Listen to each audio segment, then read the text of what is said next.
Allez, c'est parti. Aujourd'hui, on va apprendre à décrypter le monde qui nous entoure, un peu comme si c'était un livre ouvert.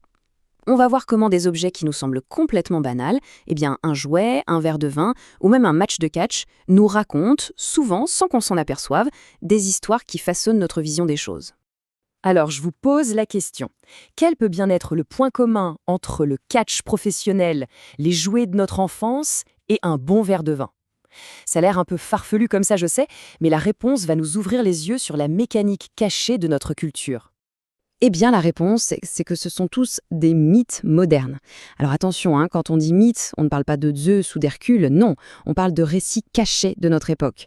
Et celui qui a mis le doigt dessus, c'est le penseur français Roland Barthes, dans son livre culte de 1957, Mythologie. Et c'est ce livre qui va être notre guide aujourd'hui. Alors, voilà notre feuille de route. D'abord, on va définir précisément ce que Barthes s'entend par mythe. Ensuite, on va plonger dans un exemple génial, le spectacle du catch. Puis, on verra comment ça marche avec des objets beaucoup plus familiers, avant de voir comment nous aussi, on peut devenir des chasseurs de mythes. Alors, qu'est-ce qui a poussé Barthes à se lancer là-dedans? Eh bien, tout part, comme il le dit lui-même, d'un sentiment d'impatience. Il en avait marre de voir comment la pub, les médias, la culture en général, nous présentent des idées qui sont purement culturelles, qui ont une histoire, comme si elles étaient complètement naturelles, comme si ça allait de soi. Bon, maintenant, rentrons dans le vif du sujet. Et c'est vraiment le point crucial à comprendre. Quand Barthes utilise le mot mythe, il faut complètement oublier les légendes de la Grèce antique.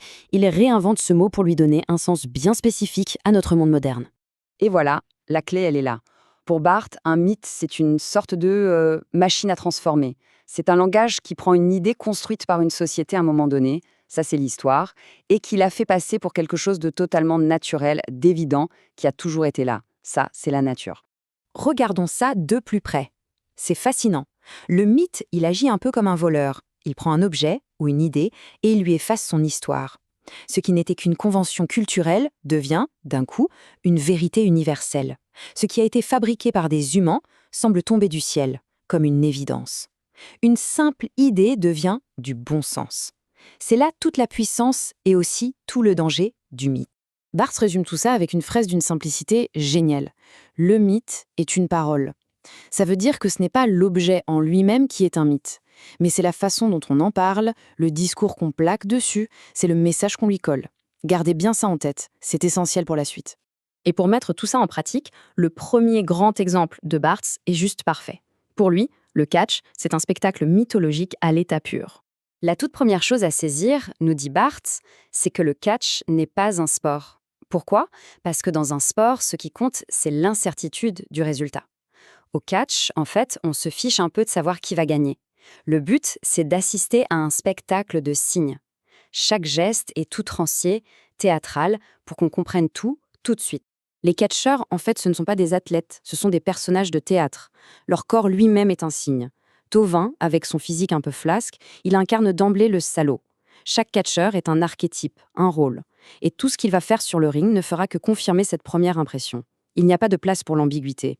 En réalité, ce qui se joue sur le ring, c'est une grande fable morale. La souffrance, ce n'est pas tant la douleur réelle que l'image de la souffrance.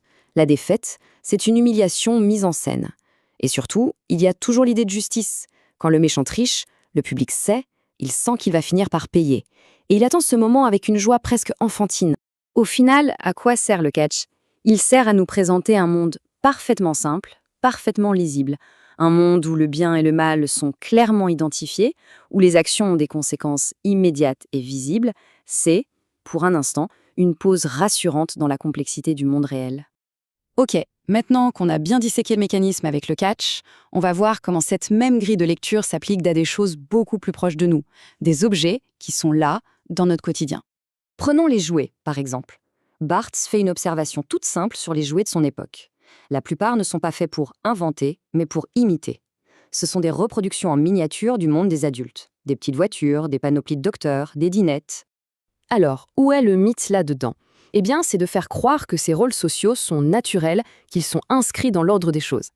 En donnant à un enfant une panoplie de soldats, on le prépare à accepter un monde déjà tout ficelé.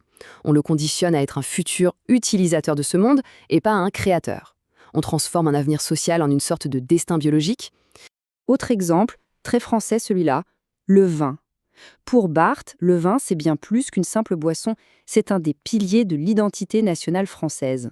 Le mythe du vin, c'est celui d'une substance presque magique. On dit qu'il réchauffe le travailleur, qu'il donne de l'esprit à l'intellectuel. C'est une boisson totem qui rassemble la nation, qui fait oublier les différences de classe sociale et même les réalités parfois dures de sa production. Boire du vin, c'est un peu communier avec l'âme de la France. Et on reste dans le patriotisme culinaire avec un autre mythe tout aussi puissant, le beefsteak frites. Le beefsteak, surtout quand il est bien saignant, porte en lui tout un mythe de la virilité, de la force brute, presque sanguine.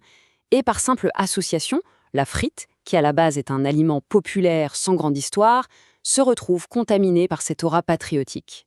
Le beefsteak frites devient plus qu'un plat, c'est le symbole d'une identité française qu'on voudrait authentique et solide. Bon, mais alors, à la fin, à quoi ça sert tout ça? À quoi ça sert de débusquer les mythes partout? Quel est le but de Barthes en nous donnant cette méthode d'analyse? Le but, c'est ce qu'il appelle la démystification. En fait, Barthes nous offre une paire de lunettes. Des lunettes pour aiguiser notre esprit critique. Il nous donne les outils pour arrêter d'être des consommateurs passifs de messages et pour devenir des décodeurs actifs. L'idée, c'est d'apprendre à voir l'intention, l'histoire, l'idéologie qui se cache derrière tout ce qu'on nous présente comme normal et évident. Et tout ça, ça nous ramène à une question essentielle, une question qu'on peut se poser tous les jours. Si on regarde autour de nous, là, maintenant, qu'est-ce qui nous semble tellement normal, tellement évident, qu'on ne pense même plus à le questionner? Qu'est-ce qui, dans notre monde à nous, va de soi? La réponse, eh bien, c'est probablement le point de départ d'un nouveau mythe à aller déconstruire.